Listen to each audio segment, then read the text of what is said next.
Hey everyone, it's Jake from Wani, and I am here with Spencer Prewett from Canada's Archspire. Spencer, man, how you going? Going good, man. How are you? Yeah, I'm really good, thank you. I'm really good. And we're here to talk about Archspire, who's making their very first appearances in Australia and New Zealand next month. How does it finally feel to be touring new ground in the land down under? It's exciting. Yeah, I don't think none of us have been to Australia or New Zealand before, so we're all pretty stoked to see what the country's like. Yeah, cool. And it's obviously a very tightly packed tour. You've got the dates in Australia, and then directly after that you've got New Zealand. But are you planning on trying to get some sort of holiday time in while you're here, or is it just a quick in and out sort of tour? Well, I have some family coming in Brisbane, I believe. So I'll get to see some family. I got my mom and my stepdad are flying down from Canada for the show, and then my stepfather's got some family there, so that'll be a bit of vacationing. I know that we're going to fly in 2 days early to sort of try to battle the jet lag, and then we're talking about spending an extra day in Perth at the end, maybe lay on the beach and drink beer, but normally with touring it's pretty hard to get time off. It's pretty much go, go, go. Yeah, nice. So you joined this tour with your very good friends and local Australian legends, Psycroptic. Now, I know you guys have performed together before, but how important is that relationship between Archspire and Psycroptic? Yeah, I mean, we've toured with so many bands now, and sometimes it just clicks really well. And fortunately, I mean, Psycroptic are so easy to get along with. We had a great time with them last summer. We did a tour with them across Canada, and Dave Haley, who's bringing us down to Australia, is just definitely the heart and soul of that band. He's the guy that arranges everything, and obviously brings a lot of bands to Australia. So when he gave me the offer to bring us down, we knew immediately that we were in good hands, and that no matter what, that was going to be a properly promoted, well-done tour. Yeah, nice, very nice. So, obviously it's your first time in Australia, and there's a lot of people are not going to have seen Archspire perform before, but what can the Australian fans expect from an Archspire performance? A lot of intensity. I mean, we strive to get as absolutely close to the album as we can. So, we play to a click track. We're all on in-ear monitors. We use the exact same. The guitar players, they use Axe effects, so that we have the exact same tones as the album, same trigger sound as the album. And then we practice. We play 3 nights a week as a band when we're not on the road, and everybody plays their instruments for a few hours a day. So the last thing we want to be told is that we don't sound like the album, or people think it's bullshit Pro Tools or something like that. Yeah, that's fair, and that's a good outlook to have. So you're touring in support of your third album, so Relentless Mutation, which came out in September of last year. It's a great album, and one that many people have applauded. Was the overwhelmingly positive reception that you guys got for it one that the band was anticipating, or was it just a happy consequence of putting out a killer album? I think we all knew that it would be well received. We had built a pretty good fan base up in North America from our other previous 2 albums, and we got a lot smarter about writing this time around, and we just made the whole process a little bit more sophisticated with some more steps and filters. So, and plus we went to a killer studio.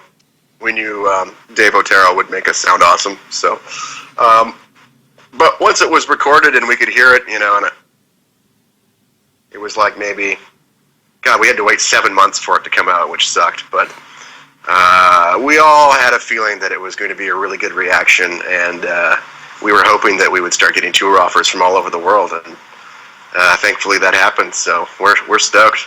Yeah, nice. And there was a comment that you made there that you sort of smoothed out a bit of the writing process, and that's a really good lead into my next question, because I saw that you have previously commented after the release of the Lucid Collective about how the writing process for Archspire albums was a very fluid sort of process. Nobody brought that much together, and that it all just sort of happened in the jam room and the studio. Yeah. Now, obviously, those comments are a few years old, and you've had the new album come out. So, was that, you've sort of alluded that there might have been some changes there, but what were those things that you tried to smooth out for the Relentless Mutation recording period?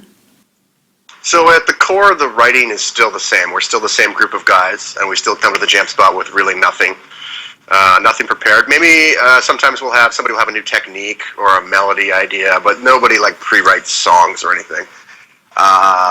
We always jam to a click track now, so when we're writing, we all have the in-ear monitors, and we can hear each other very, very clearly, and you can change the speed of the click, seeing what techniques, what melodies work at what speeds best. And then we'll write a song together, like we did before, but now what we do is we record it onto our laptop, and then we'll get together once a week at like Dean's house, the guitar player's place, and we'll listen to the song, and we'll talk about, how we feel like it, how well this part flows into that part, or, for example, one riff is really catchy. It's like, damn, we should use that one a few times. How can we incorporate it in smoothly? And we can actually move parts around on the computer and listen to it, because when you're playing the music, especially the really fast shit, sometimes it's hard to concentrate on what the music is, because you 90% of your brain is locked into your technique and trying to nail it. So for the last album, we did that process, so that by the time we got to the studio, we had every song that we had recorded ourselves already, smoothed everything out as much as we could already, and took that to a producer. Yeah, nice. So I do have one question, which is sort of, I find it a really interesting one, and it's one thing I've always been curious about with Archspire, and that's the length of your albums. So far the band has released 3 albums that vary between 7 to 8 songs and normally sit around a 30 to 35 minute runtime. Now, I know you guys play a very fast style of music, but I have heard it mentioned that people think that the album lengths that you guys put out are too short. What's your view on that? Well, we talked about it too. It takes us a long time to write because it's so intricate, and there's so much, it's so rare that we come up with something and then it doesn't get totally changed around. So, we're talking literally thousands of hours together of us hashing all this shit out at the jam spot. So, it just takes a long time to write because of that process. But the main reason for that is because we know that the music is super, super intense. And we don't want to, necessarily burn the listener's ears out. So we never have any long, drawn out, melodic parts or anything like that. It's not what we're about. So, we talked about it with the label, and we said we think it's a good idea to keep the album sort of around 30 minutes because of how intense they were, and they were in agreement with us. And so, that's pretty much why they're about that length. Yeah, nice. And that's a really interesting view, and how you said you don't want to burn the listener out, because I personally feel that what it sort of does is it actually creates this sort of process where, because it is so short, you're taking it all in very quickly, but it actually causes the listener to go back and re-listen to the entire thing over and over, because it is just that really small bite.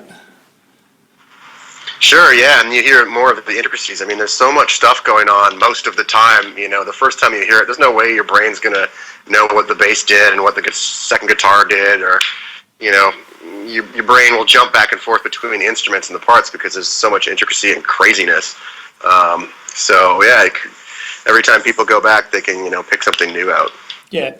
Now, this one's a bit of a personal question for you, and it was one that I actually came across when after the release of Relentless Mutation, there was a thread on Reddit, and it was talking about the album and how everyone was loving the album, but there was a comment that sort of that stuck out to me, and it's stuck with me to this day, and discussing the album, this fan had actually said that they thought that you are 2/3 sewing machine and 1/3 human in reference to the pace and ability of your drumming.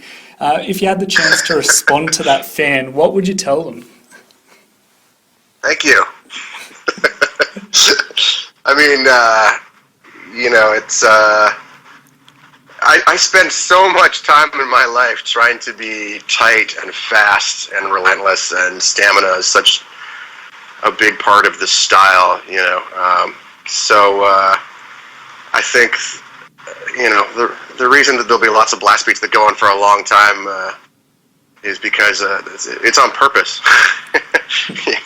I worked my ass off to get that. When I was younger, I was really into like intense drummers like, George Calais and Derek Roddy and Flo Monnier from Cryptopsy. I love the super over the top intense drumming. So I guess I'm just playing out my influences, to be totally honest.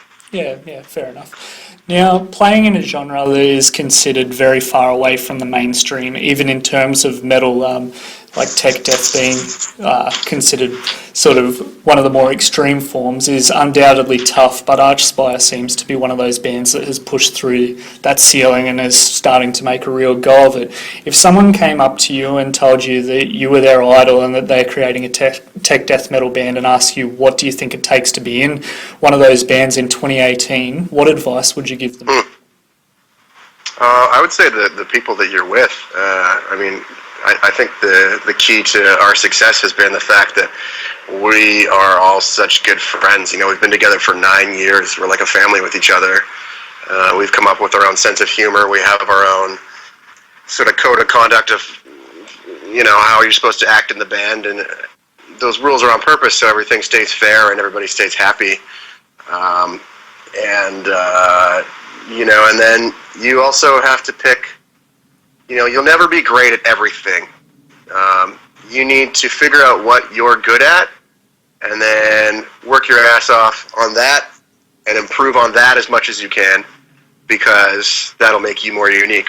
And that's what people respond to. They don't want to hear the same band again and again. They want to hear, they want to hear something unique or something new to them.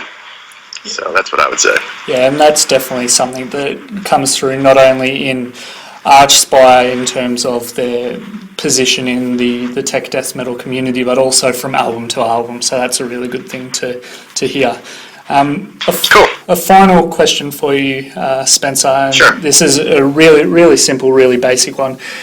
Do you have any closing words ahead of the Australian and New Zealand tour that you'd like to let the fans know? Not really. We're really stoked to come down and see your country and meet all these people who we've been hearing from online.